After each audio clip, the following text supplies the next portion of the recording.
This video is sponsored by Invideo AI. August 26, 2024. Around 11:30 a.m., Japan's self-defense force put its fighter jets on high alert. The reason?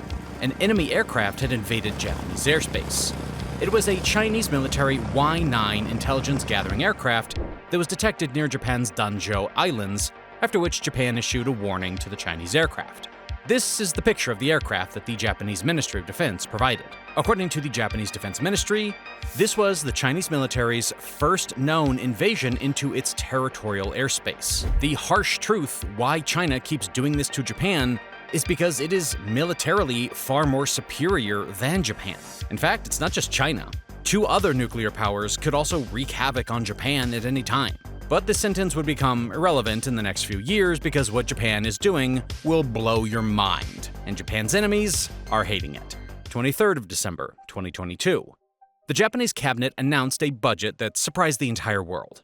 It made global headlines, as it was the first time since World War II that the world had seen something like this. Prompting Japan to pump up defense spending, raising it by more than 27% to around $50 billion. The long-standing pacifist nation now third behind the US and China. In December of 2022, Japan announced its 2023 budget, but what shocked the world was that Japanese Prime Minister Fumio Kishida approved a whopping 6.8 trillion yen, or about $51.4 billion, to upgrade their military. This was a 26.3% increase in defense spending compared to 2022, and its largest military budget increase since World War II. Not just that, this sleeping giant has even taken bold moves to become one of the top military powers in the next few years. As of 2024, Japan is the 8th largest military spender globally. But not anymore because things are about to change dramatically and fast. On December 16, 2022, Japan unveiled its biggest military buildup with its $320 billion 5-year defense plan that will make Japan the world's third largest military spender after the United States and China. And these preparations are aimed at countering some of the most significant threats that have not only emerged but continue to grow around Japan. It even published a document on its national security strategy that has mentioned the measures it would take to counter its threats. Japan is abandoning its pacifism, all while firmly being aligned with the US. So the question is, what instigated a pacifist nation like Japan to take such a bold move? What are Japan's biggest threats, and how is Japan planning to counter them? But before we dive in, know that the countries we are going to be exposing might not like this and could use their bots to suppress this video. But you can help us fight back by hitting the like button. This boosts the video in the algorithm and it reaches more people. Alright, now let's begin the video. After World War II, Japan remained as a peaceful nation, avoiding involvement in any major conflicts. In fact, Article 9 of the Japanese Constitution contains a no-war clause. And this basically means that Japan will not use war or military force in settling international disputes. It has formally renounced war as a sovereign right. This article came into effect on May 3, 1947, immediately after World War II. This can even be seen in their military budgets announced over the years. According to data, Japan spent more than 1% of their GDP decades back in 1960. After 1960, this number was less than 1% of their GDP, but things started changing, and this number finally exceeded 1% in the 2020 budget.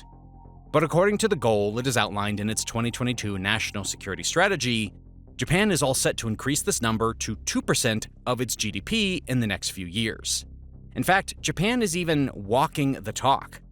In 2023, Japan spent 1.2% of their GDP on defense. This number increased to 1.6% in 2024, which was 55.9 billion USD. It is expected to rise by 0.2% year on year over the next 5 years till it reaches the 2% mark. So the question is, what suddenly instigated Japan to make such ambitious defense plans? The simple answer to this is that Japan didn't suddenly wake up and realize that it has to strengthen its military. It started realizing this after numerous events that took place over a period of multiple years. So this move was inevitable, and it finally happened in 2022. And these threats are some of the most dangerous a nation can face, to the point where they could even undermine the country's sovereignty, something like a ballistic missile flying over your country or enemy missiles landing in nearby ocean waters. Seems scary, right? We'll soon discuss these incidents in detail, but this is what Japan has been facing. Japan has been dealing with serious threats from 3 nearby countries. These countries are China, Russia, and North Korea. And a defense document released by the United States in October of 2022 described China as a pacing challenge, Russia as an acute threat, and North Korea as a persistent threat. Although this assessment was made in the context of the United States, it is almost equally relevant in the case of Japan. To break it down into simpler terms, China is viewed as a pacing challenge. This means that China is a major competitor that is rapidly expanding its power and influence on the world stage. Russia is seen as an acute threat, meaning it poses a direct and immediate danger to the security and interest of its adversaries, and North Korea is viewed as a persistent threat, which simply means that North Korea is a long-standing and ongoing threat due to its nuclear weapons program and ballistic missile development. These may sound simple, but they might become existential threats to Japan. And I mean it. Everything in the world is changing today when it comes to geopolitics, tech, and AI. I recently came across NVIDIA AI. It is the world's most used AI video creator, with over 10 million users across 150 plus countries.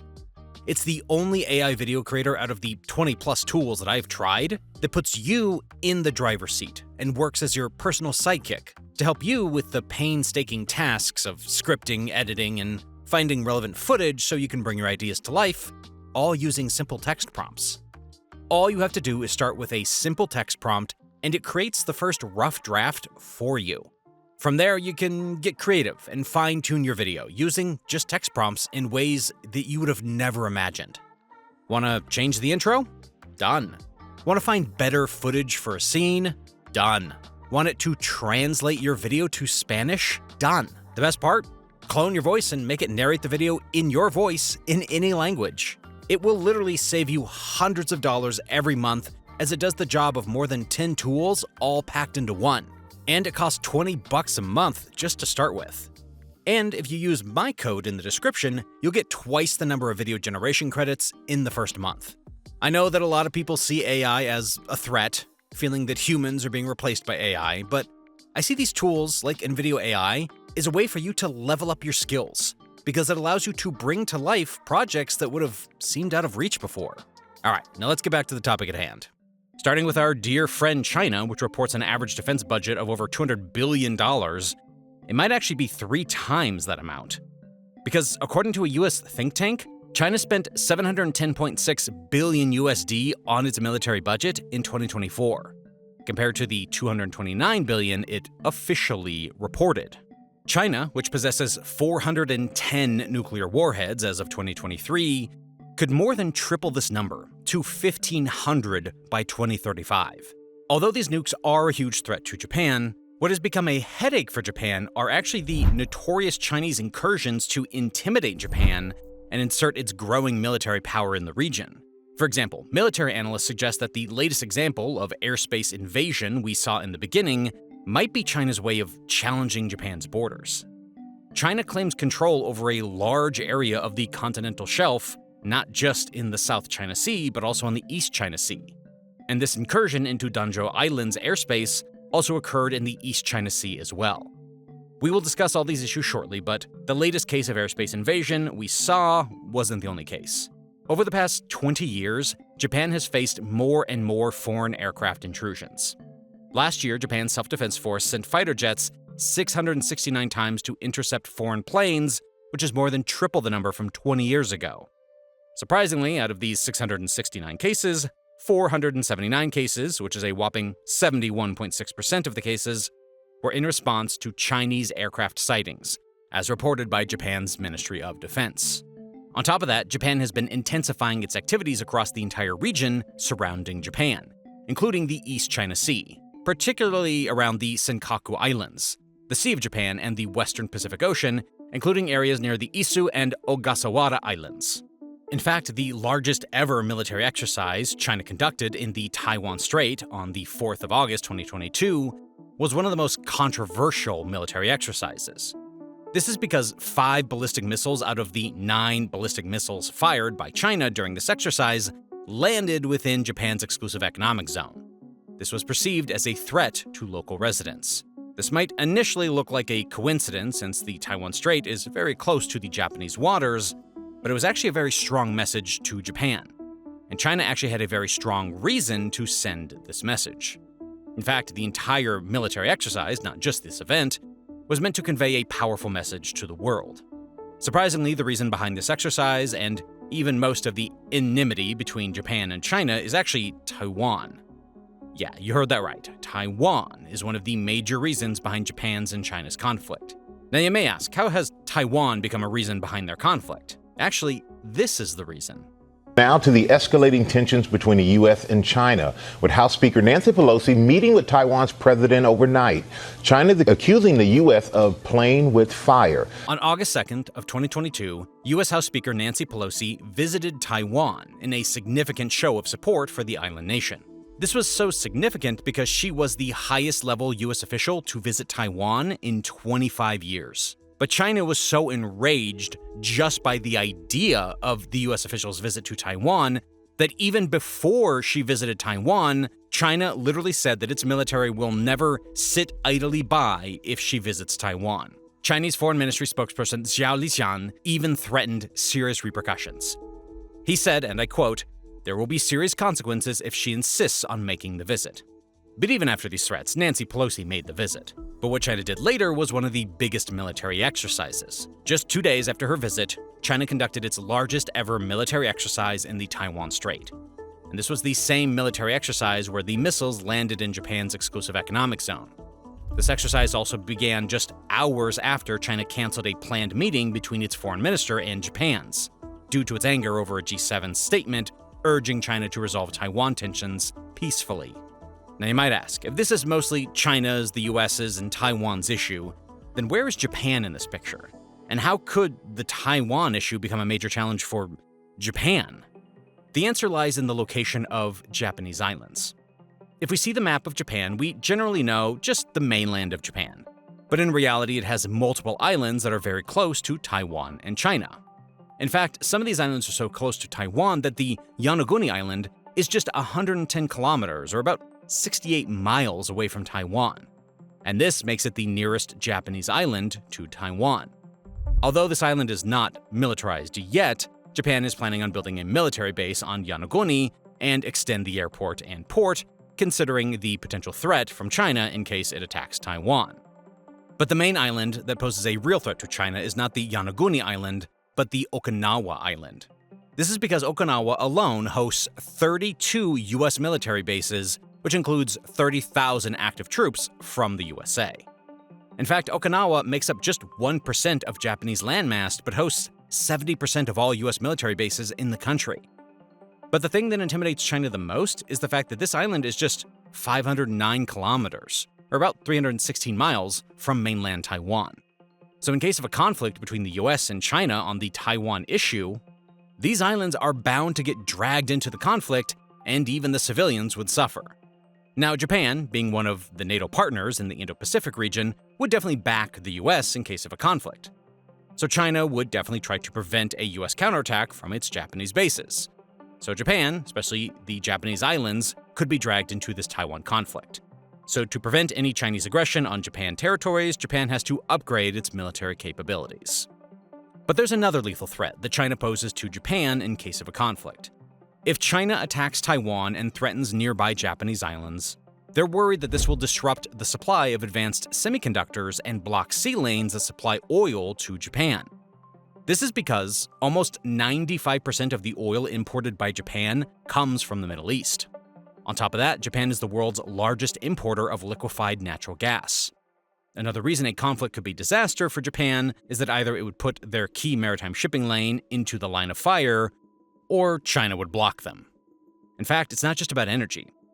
Japan is highly dependent on the import of natural resources as well. For example, Japan is the largest net buyer of food products in the world. Additionally, China's growing ambitions in the South China Sea and the entire region surrounding Japan, including in the East China Sea, is also a threat to Japan, So it becomes extremely important for Japan to protect its trading routes, and for this, it would undoubtedly need a strong military.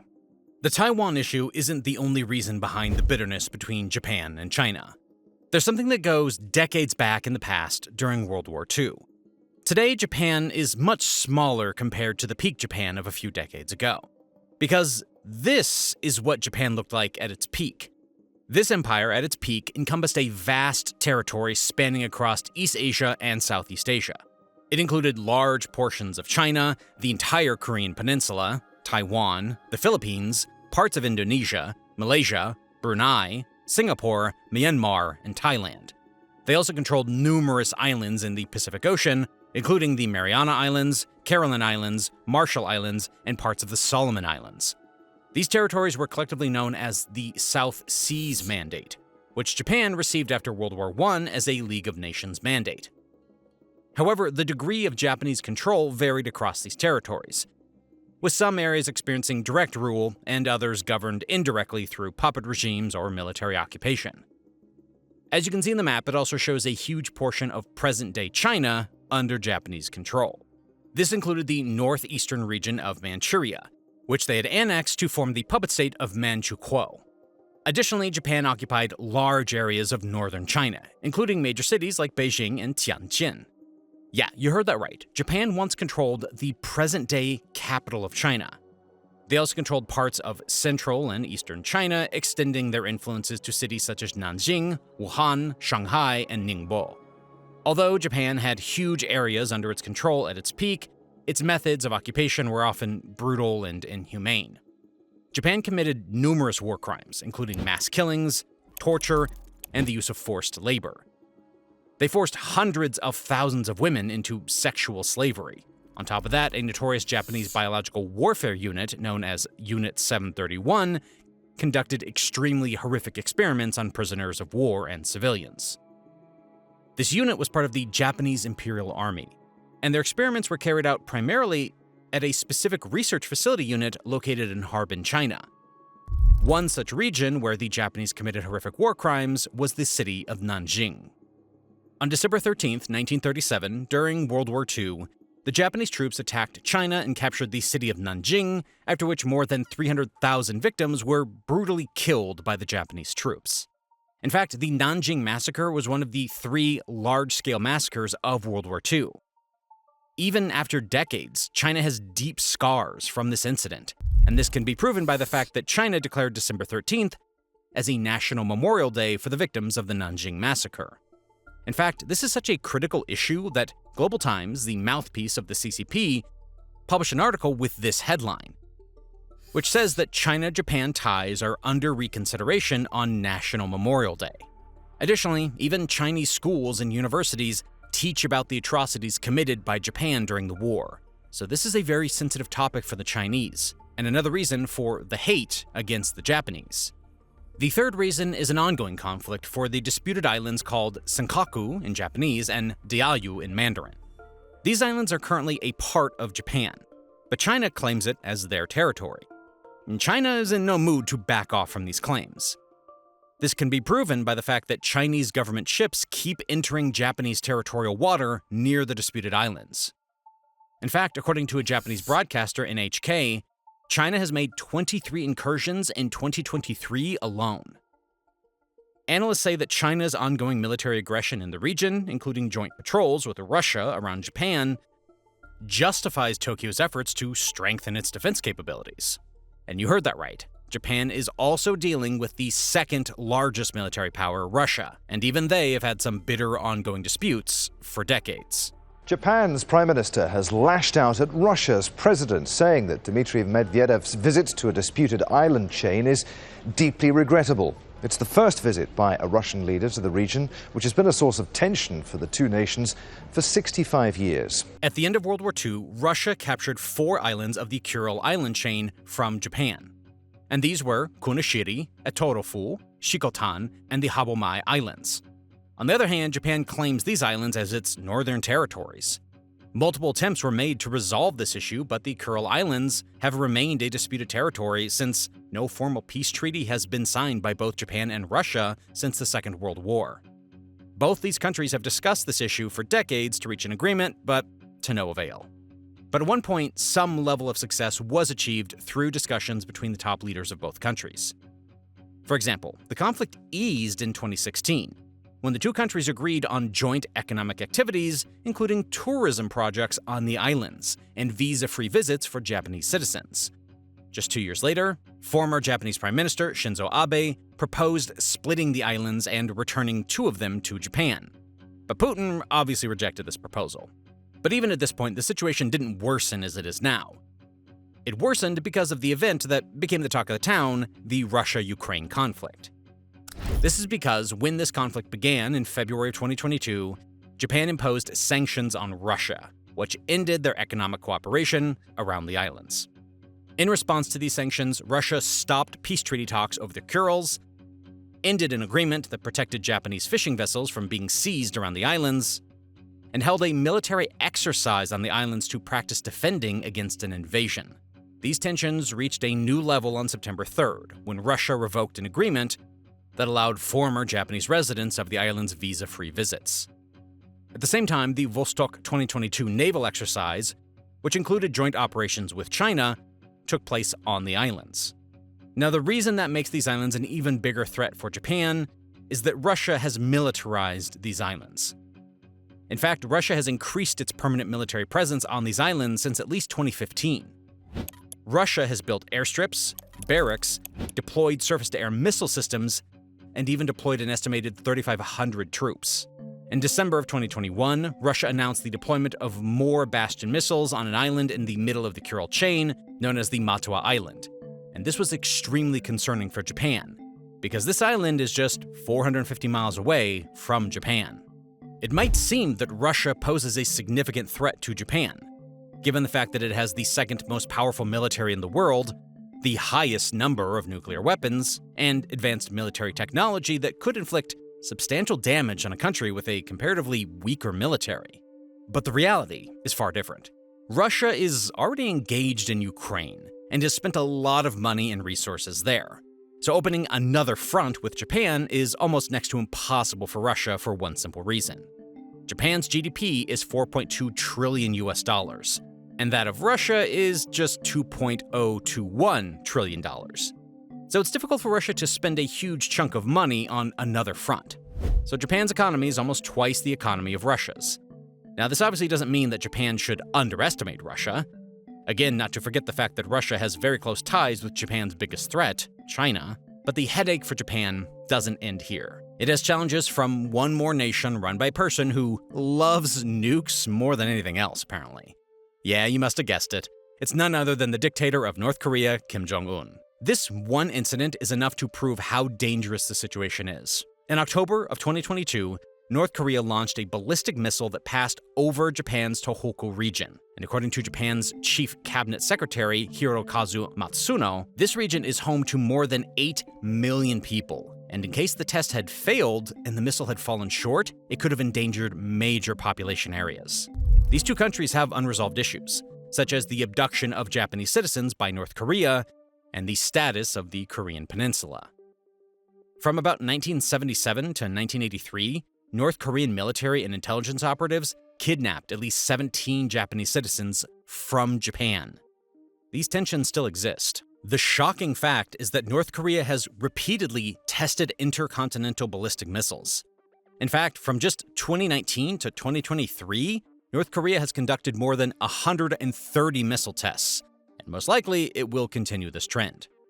The more concerning fact is that North Korea has 50 nuclear weapons as of 2024. So the North Korean dictator is not only increasing the numbers, but also improving the range of these weapons. The fact that makes North Korea a more dangerous country is its improving ties with Russia and China. Because just a few months ago, Putin visited North Korea and signed a pact according to which both of them would provide immediate military assistance if either faced armed aggression. And not to forget China's role, since Chinese assistance has proven vital for North Korea and helped them in their nuclear program.